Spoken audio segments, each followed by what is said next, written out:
Some people don't feel alive in the noise. They don't come alive in crowds, or flashing lights, or endless conversations that never really say anything. They come alive in quiet moments, when the door closes, when the world softens, when everything finally slows down. For them, home isn't just a place, it's a feeling. They don't crave the chaos of busy streets or the validation of unfamiliar faces. Instead, they find comfort in familiar walls, dim lights, and the gentle hum of stillness.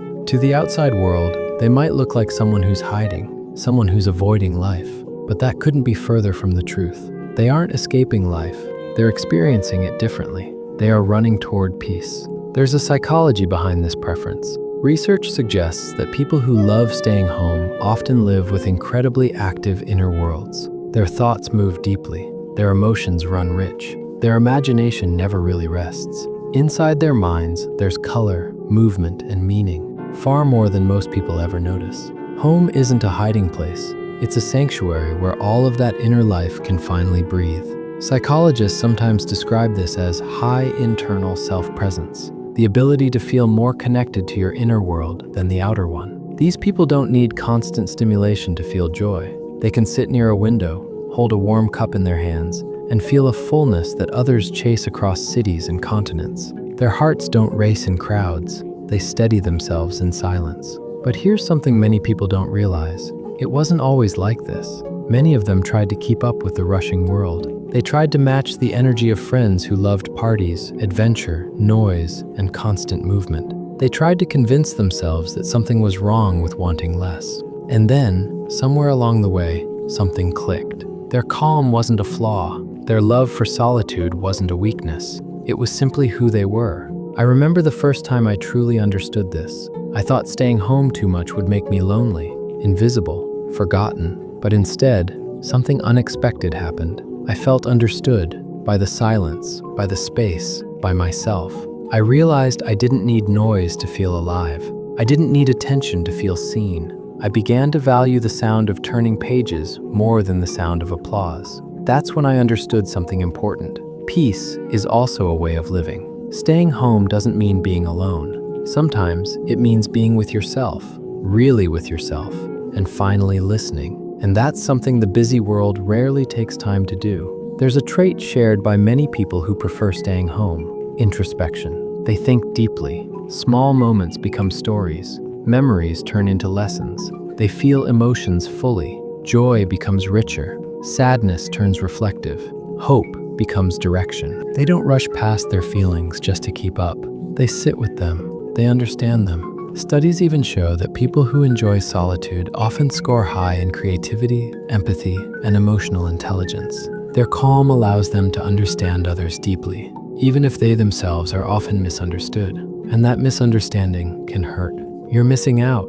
You should go out more. Don't you get bored? Those words sting because they suggest something is incomplete. But history tells a different story. Many of the world's greatest thinkers, artists, and innovators were homebodies. They didn't always stand in crowds. They stood in quiet rooms, shaping ideas that would one day change everything. Maybe that's the hidden truth. Silence speaks. It teaches patience. It teaches observation. It teaches a strength that doesn't need attention to exist. But here's a deeper question. If home feels so safe, what are they protecting themselves from? Sometimes it's overstimulation, noise, chaos, emotional unpredictability. It all hits them harder. Their nervous system craves stability, a place where energy can settle instead of constantly reacting.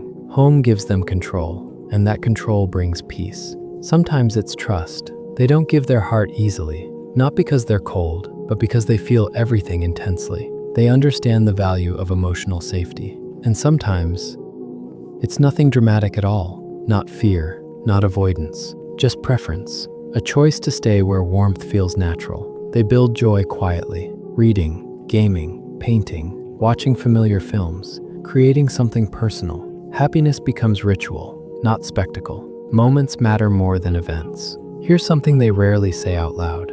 They love deeply. They care quietly. They notice everything. Because when distractions fade, the heart learns how to focus. If you love staying home, you've probably felt misunderstood. You may have wondered if your personality needs fixing. You might have asked yourself why loud gatherings don't excite you the way they excite others. But what if nothing is wrong?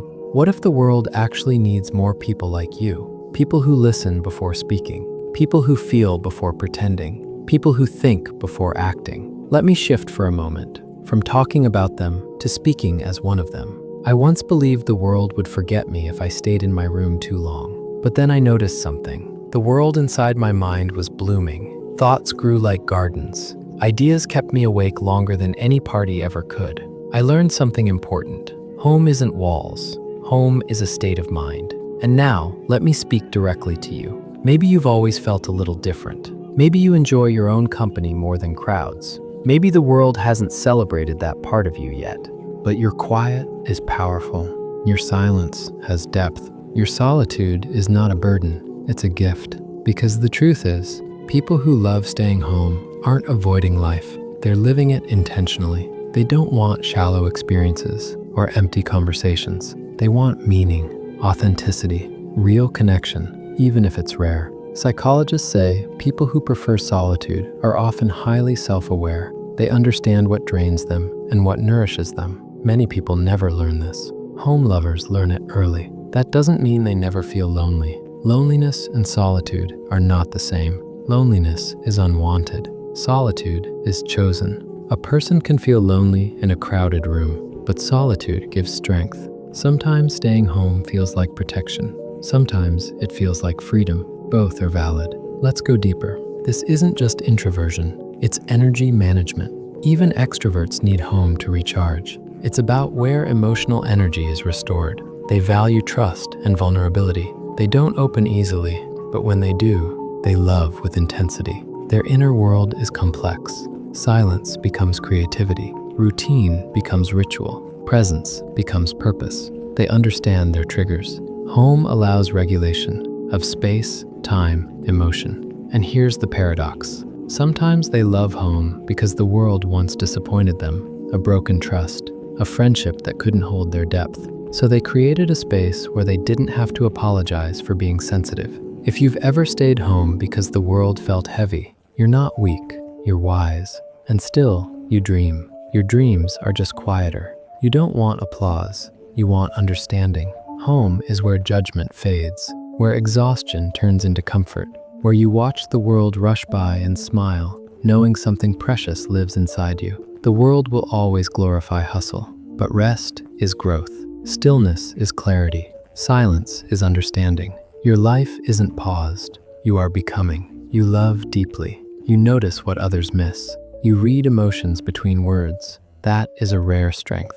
And one last truth. People who love staying home have something powerful: self-companionship. They don't fear their thoughts. They don't run from themselves. They can sit alone and still feel whole. That isn't loneliness. That is self-connection. So let me say this clearly. You are not strange. You are not fragile. You are not missing out. You are building a life that doesn't exhaust you. And one day, when the world feels ready for your depth, you'll step out, not because you have to, but because you choose to. Until then, drink your coffee slowly, protect your peace, explore the worlds inside your mind, because the people who love staying home are the ones who make the world feel like home.